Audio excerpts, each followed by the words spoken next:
நிறங்கள் 3. இந்த டைரக்டரோட ஃபர்ஸ்ட் படம் துருவங்கள் 16. அது ஒரு நார்மலான ஒரு படமாக ரிலீஸ் ஆகி அப்புறம் எல்லாத்துக்கும் ரீச் ஆன ஒரு படம். அப்புறம் மாஃபியா, அது ஒன்றும் பெருசாக ரீச் ஆகலைன்னு நினைக்கிறேன். ஸோ அதே லைனப்பில் ஒரு டிஃப்ரெண்ட்டான ஒரு ஸ்டோரியோட நிறங்கள் 3. கண்டிப்பாக இந்த படம் ஒரு அன்யூஷுவல் ஃபில்ம் லவருக்கு மட்டும்தான் செட் ஆகும்னு நான் நினைக்கிறேன். ஏன் அப்படின்னா, ஒரு நார்மல் ஃபில்ம் லவருக்கு என்ன இருக்கணும், ஒரு பாட்டு, காமெடி, ஒரு லீனியர் ஸ்டோரி இருக்கணும் அப்படின்னு நினைப்பாங்க. But this is quite different when comparing to the normal movies. Pulp fiction மாதிரி இந்த படத்தை கொஞ்சம் ட்ரை பண்ணியிருக்காங்களோ அப்படிங்கிற மாதிரி இருக்குது.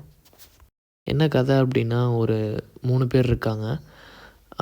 Atharva, Sarathkumar, Rahman and one more guy, the school காய். ஸோ இந்த 4 பேர்த்துக்குள்ளே ஒரு இன்சிடெண்ட் நடக்குது. அது பேரலாக நடக்குது. அந்த பேரலாக நடக்கிறப்போ அது எப்படி முடிக்கிறாங்க அப்படிங்கிறதான் ஒரு ஸ்டோரி பிளாட் இது. ஸோ இதில் நிறைய எக்ஸ்பெரிமெண்ட் பண்ணியிருக்கிறாங்க எனக்கு தெரிஞ்ச. இட்ஸ் லைக் ஃபைட் சீன்லாம் பெருசாக கிடையாது. சண்டை போடுற மாதிரி ஸ்டார்ட் பண்ணுவாங்க, முடிச்சிருவாங்க. இன்னொரு ஃபைட் சீன் ரிவர்சல் பண்ணியிருப்பாங்க. That was quite good.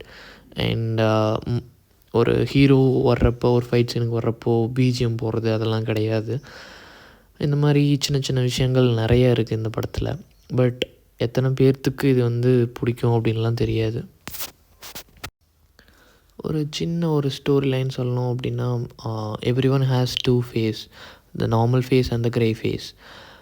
அந்த க்ரே ஃபேஸ் காட்டுறப்போ அந்த ஆப்போசிட்டில் இருக்கிறவங்களுக்கு அது எப்படி கன்வே ஆகுது. அதே மாதிரி க்ரே ஃபேஸாக நம்ம நினச்சிட்ருக்கிற ஒருத்தர் நல்லவராக இருந்தால் அது எப்படி இருக்கும் அப்படிங்கிறதான் ஒரு முக்கியமான ஸ்டோரி பிளாட் இந்த படத்தில். It was quite good. எனக்கு ரொம்ப பிடிச்சது. Climax was extraordinary. மேபி இந்த படம் இன்னும் கொஞ்சம் லென்த் கம்மியாக இருந்திருந்தால் இன்னுமே சூப்பரான படமாக இருந்திருக்கலாம்.